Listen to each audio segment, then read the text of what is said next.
Good evening, everyone. This is Jake Tapper with 24 News.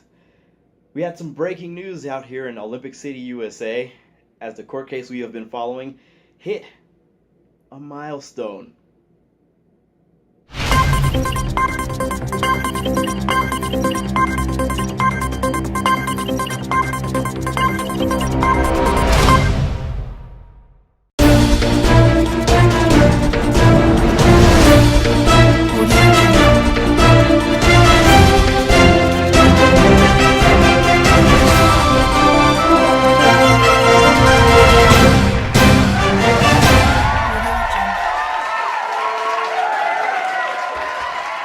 A panel of expert judges heard testimony after testimony from digital forensics experts trying to clarify exactly what happened at the Cybersecurity Summit earlier this year.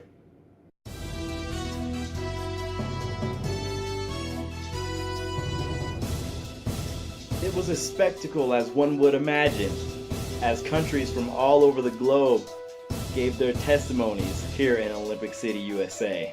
The hearing was closed to the public, but 24 News was able to get in, and we're going to show you exactly what happened in that courtroom hearing today.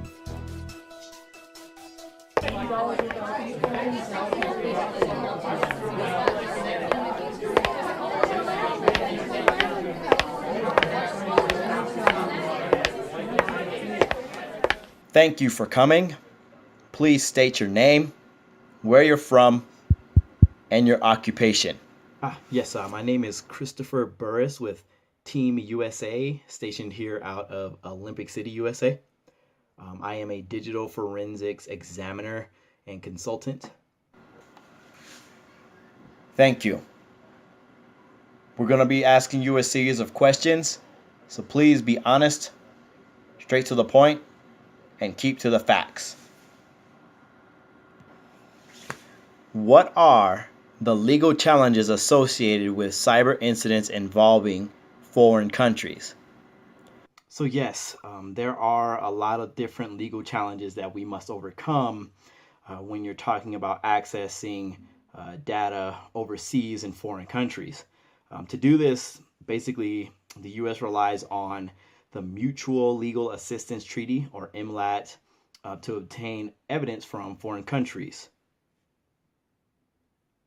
However, it's stated that the best case scenario is a 10-month response time when you're trying to use this MLAT process to gather information. So it's not very fast when you're using this process, but at the end of the day, it gets the job done, but isn't in a timely manner.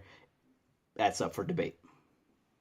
Another thing to be aware of is the International Communications Privacy Act, which is actually being debated in Congress. But basically, this act allows law enforcement to access American data on servers in foreign countries. It also allows for obtaining data on foreign nationals, but those foreign countries must be notified that the U.S. is taking action against these individuals. What are the legal challenges of accessing and retrieving electronic evidence stored on foreign soil? There are a lot of different legal challenges when trying to receive evidence from overseas in foreign countries. But basically how it stands today, current U.S. law does not allow the access of data on foreign soil, and you must use the MLAT process, or you must go directly through the foreign court system when trying to access this information. Please tell the judges, how did the international laws and jurisdictions influence the processes and procedures followed during the forensic investigation? As I stated before, here in the United States, we use the MLAT process, which limits us in how fast we can actually obtain information from foreign countries overseas. Basically, in a best case scenario, like I stated before, And when everything goes dress right dress and everything is perfect, it's about 10 months before we can actually get all the information that we need from a digital forensics standpoint. So is it efficient? Probably not. Can there be a better way that we do this?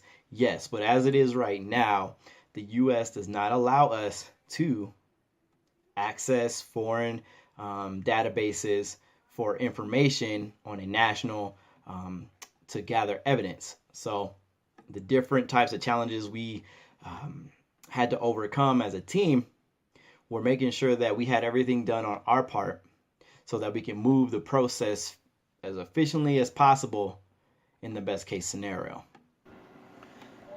Please explain to us, what were some of your ethical challenges during this investigation? Well, there's always an issue of ethics when you're talking about international law and forensics. Basically, you have to answer the questions, do we follow the process that the U.S. currently uses right now, or do we go behind closed doors and implement different ethical hacking type of procedures to gather the information ourselves?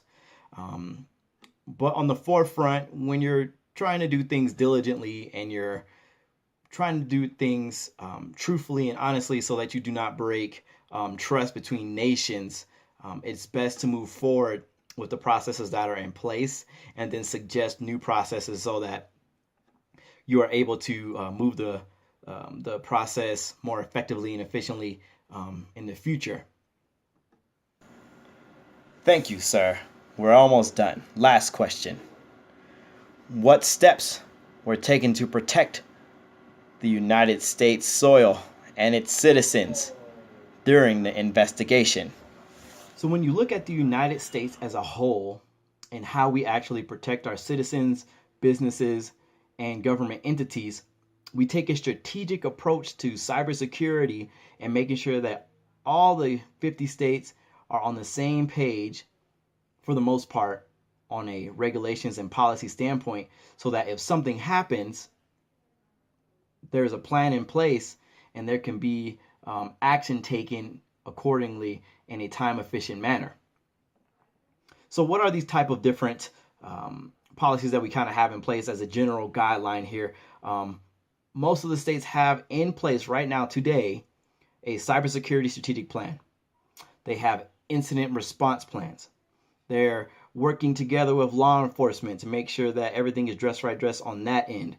There's policies in place for information sharing. So at the basic fundamentals and the core of the United States of America policies and procedures, we want to take care of our citizens. We want to take care of our businesses. We want to take care of our government institutions so that if attack happens, we are prepared. We have the policies in place so that we can move forward accordingly with local and state governments, as well as internationally, and making sure that our processes are dress right dress so that we can keep foreign relationships positive. Thank you.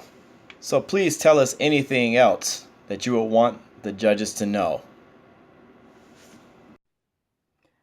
At the end of the day, the United States of America takes a vested interest in protecting everyone, every citizen, every business, every government entity that we have here in our homeland. We take a strategic approach to protecting them from any type of cyber threats.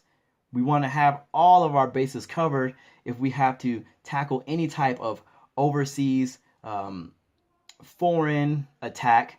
We want to work together with other countries to make sure that our relations stay trustworthy and truthful. We want to follow the policies that we have in place so that if anything happens in our own country, we are able to take care of that as well. So moving forward into the future, we know that we need to take care of some different policies. We know that it's not as efficient as it can be, but we will get there one step at a time. And that's what this investigation proves. That we are on the right path to protecting ourselves as a nation, protecting ourselves, and protecting others, other countries, by leading the way as the prime example in how to do things correctly, just as we have always done in the history of the United States. Thank you for your time. And there you have it, the exclusive courtroom testimonies from the Cybersecurity Summit. A lot of questions were answered. It was very exciting. You can feel the momentum as Team USA was presenting their findings, giving everything to the world so that nothing like this can ever happen again. And it was brought to you first by Jake Tapper and the 24 News Network. Take care, and as always, one step at a time, and you'll find the dime. This is Jake Tapper with 24 News. Take care, and signing off.